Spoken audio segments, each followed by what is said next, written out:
তারা কিন্তু অত্যন্ত গুরুত্বপূর্ণ, আপনাদের কাছের লোক। আমাদের মহানগর বিএনপির সভাপতি, বারবার নির্বাচিত চেয়ারম্যান, আপনারা জানেন, কাশিমপুরে ছাত্র। আপনারা আমারে চিনবেন অনেকে যারা পুরাতন আছেন। আরেকদিন এখানে পূজার সময় আমি আসছিলাম, আপনাদের সাথে কথা বলে গেছি। হ্যাঁ, এটা কি আমাদের ননী গোপাল পালের এটা না এইবারই এইটা, কিন্তু আমি জানি এখানে এই যে বৈশাখী ঝড়ে অতি ভোরে উঠি করে এসি কত আম, খেলার সাথীরা কোথা তারা ভুলিয়াও গেছি নাম।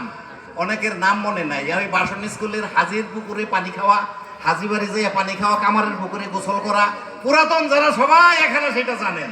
তো আজকে আপনারা বিবেচনা করেন, আপনাদের বিবেচনার উপরে ভোট তো আর জোর করে নেওয়া যাবে না। আপনারা নিজেরাই বুঝতে পারবেন এই মুহূর্তে কাদেরকে ভোট দিলে আমরা আপনারা সবাই নিরাপদ হব।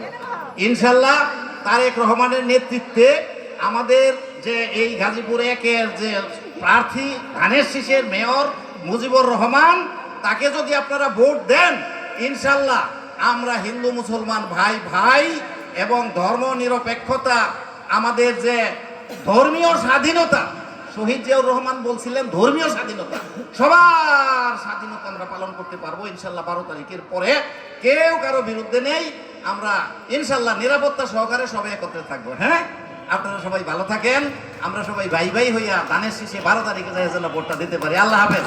বাংলাদেশ জিন্দাবাদ। শহীদ জিয়া অমর হোক।